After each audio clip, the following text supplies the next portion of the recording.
दोस्तों। तो चलिए सबसे पहले बात कर लेते हैं हमारी सबसे बेसिक इन्फॉर्मेशन के साथ में। और आज की डेट है 28। तो कैसा रहा आज का परफॉर्मेंस। तो दोस्तों देख सकते हो कि मतलब आज लगातार तीसरा दिन बोल सकते हो आप कि मार्केट में मतलब लगातार मंदी देखने को मिल रही है आपको।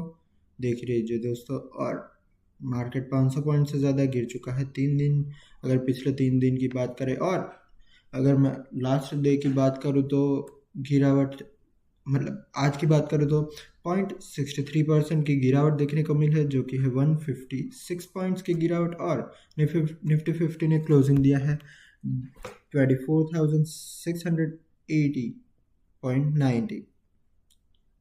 बात कर ले तो उसने भी 572 की गिरावट पॉइंट्स में देखने को मिली है, और जो कि है 0.70%। और क्लोजिंग कॉल दिया है उसने 80,891 पे। दोस्तों बात कर ले तो लॉरेंस लैब के बारे में, तो आज ये फार्मा कंपनी इतनी ज़्यादा हमें भागते हुए देखने को मिल चुकी है, तो उसके पीछे का रीज़न ये है कि आंध्र प्रदेश में उन्होंने मतलब एक लैंड एक्वायर करने के बारे में सोचा है, जो इन्वेस्टमेंट जो कि है अप्रॉक्सीमेटली मतलब 5,500 से ज़्यादा का इन्वेस्टमेंट है। इसीलिए आज मार्केट में ये सडनली भागते हुए देखने को मिला है, क्योंकि जैसा कि आप सभी को मालूम है कि अभी वो सब मैन्युफैक्चरिंग प्लान अपना सेट करेंगे, फिर उस अपने बिजनेस को भी एक्सपांड करेंगे, विच मीन्स कि जनरली पब्लिक ये मानती है कि इनके रेवेन्यू में ग्रोथ होगा। तो इसी वजह से दोस्तों ये शेयर में आज आपको बहुत ज़्यादा तेज़ी देखने को मिली थी, जो कि 6.15% थी। और शेयर ने आज क्लोजिंग दिया है 889 पे।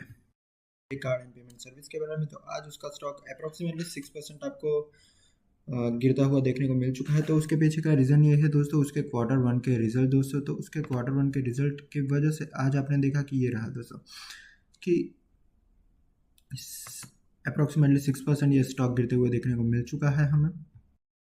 और दोस्तों आप देख सकते हो कि पिछले साल और इस साल का डिफरेंस देख सकते हो। पिछले साल यही टाइम पे उनका प्रॉफिट था 594 करोड़, और इस साल गिर के 6% अप्रोक्सीमेटली गिर के हो चुका है 556 करोड़। तो इसीलिए बाज़ार में आज आपको SBI कार्ड्स में आपको गिरावट देखने को मिली है दोस्तों। तो मतलब जाहिर सी बात है कि अगर रेवेन्यू कम होगा तो रेवेन्यू और प्रॉफिट कम होगा तो जाहिर सी बात है कि आपके शेयर की वैल्यू कम होगी ही होगी। इसी वजह से आज इसमें आपको ड्रॉप देखने को मिला है दोस्तों। एशियन पेंट के बारे में दोस्तों, एशियन पेंट के Q1 का प्रीव्यू बाहर आया है, और उसके आने के बाद आप देख सकते हो कि मनी कंट्रोल ने एंटिसिपेट किया है कि इन फ्यूचर मतलब कि आपको रेवेन्यू में गिरावट देखने को मिल सकती है, क्योंकि अभी कंपटीशन बहुत ज़्यादा बढ़ गया है दोस्तों, जैसा कि आप सभी को मालूम है।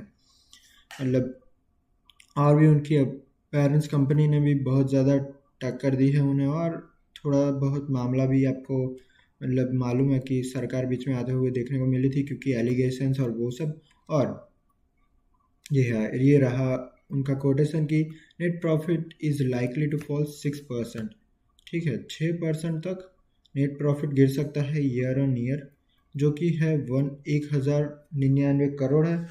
और देखते हैं दोस्तों अभी एशियन पेंट जो कि मार्केट में अभी तो इंडियन मार्केट में अगर मैं बात करूँ तो 50% के आसपास का मार्केट पूरा कैप्चर किया हुआ है इंडियन मार्केट एशियन पेंट ने। तो इंटरेस्टिंग रहेगा दोस्तों, उसके नंबर्स भी देखने को मतलब अच्छे मिलेंगे, और देखते क्या आते हैं उसके नंबर्स दोस्तों, क्योंकि एशियन पेंट जो कि बहुत दिग्गज कंपनी है और बहुत सालों से अभी चल रही है, तो वो भी इंटरेस्टिंग रहेगा। और देखते हैं अभी उसमें गिरावट होती है ईयर ऑन ईयर या फिर नहीं होती है दोस्तों।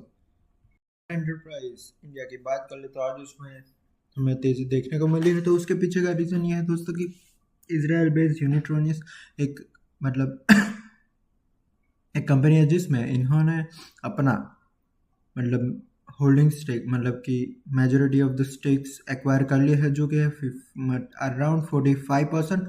तो इसी वजह से ये शेयर में आपको तेज़ी देखने को मिली है दोस्तों आज।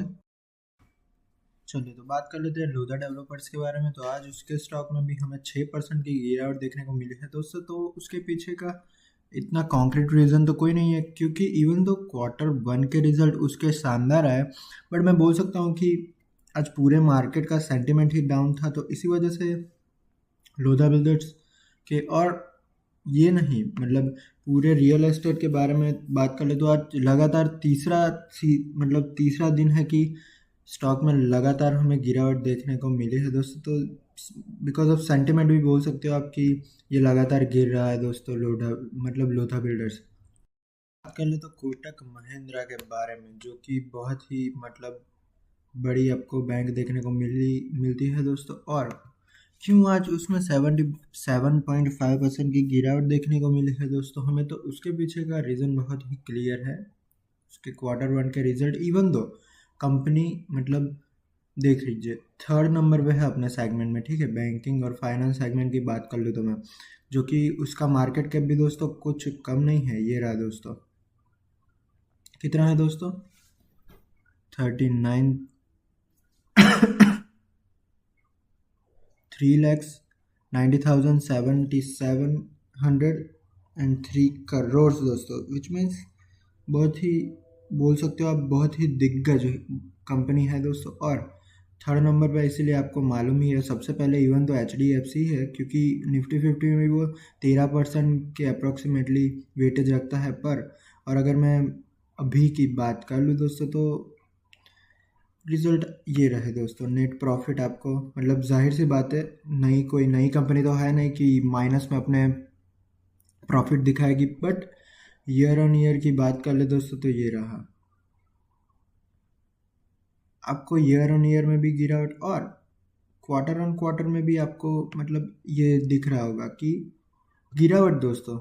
तो इसी वजह से ये आज थोड़ा अंडर परफॉर्म मतलब प्रेशर में देखने को मिला है आज आपको ये स्टॉक 6% की गिरावट है दोस्तों नेट प्रॉफिट में उसके, ठीक है। ये रहा दोस्तों कि अब देख सकते हो कि क्वार्टरली कितनी ज़्यादा गिरावट है। पिछले क्वार्टर और ये क्वार्टर का प्रॉफिट है 3,000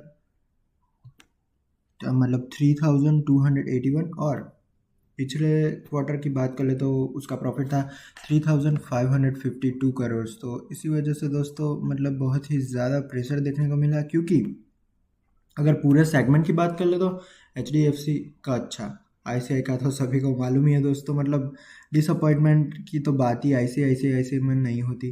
तो इन दोनों सेगमेंट में मतलब ग्रोथ देखने को मिली, मतलब सेगमेंट बोल रहा हूँ, इन दोनों बैंक में ग्रोथ देखने को मिली, और साइमल्टेनियसली इसमें आपको ग्रोथ देखने को नहीं मिली। तो दोस्तों अगर पूरा ही सेक्टर मतलब डाउन जा रहा होता, ठीक है, तो कोई दिक्कत नहीं थी।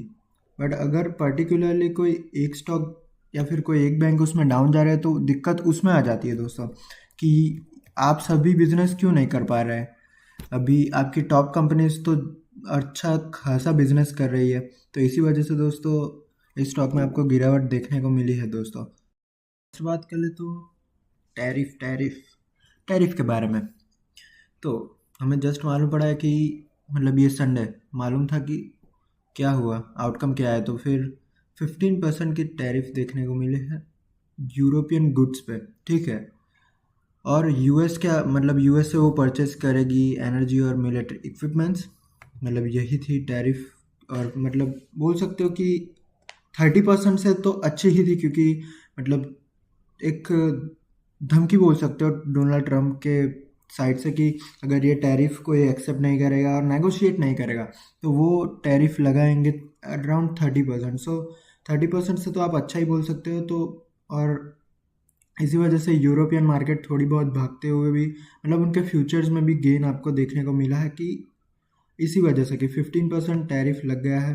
मतलब कि जो भी गुड्स वो इंपोर्ट करेंगे US फ्रॉम यूरोपियन, ठीक है, तो उस पर लगेगा ओनली 15% टैरिफ। और दोस्तों एक्सेप्शनल केस ये है कि ये रहा दोस्तों, एक मिनट, हाँ, एक्सेप्शनल केस ये आपको देखने को मिलेगा कि नॉट अप्लाई, ये 15% की जो टैरिफ है वो अप्लाई नहीं होगी एल्यूमिनियम एंड स्टील पे, मतलब कि उन पे तो यही 50% की टैरिफ ही लगेगी, जो कि सेम रहेगी।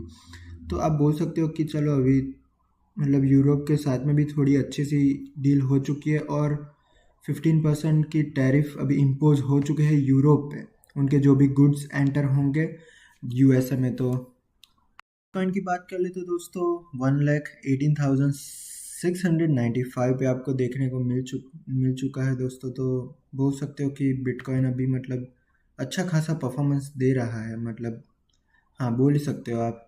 लास्ट में बात कर लूँ तो मैं गोल्ड के बारे में, तो ये रहा दोस्तों कि एज़ यूजुअल गोल्ड में अच्छा खासा आपको मतलब 1 लाख के आसपास ही ट्रेड करते हुए देखने को मिल रहा है दोस्तों। अभी मैं बात कर रहा हूँ गुजरात के बारे में।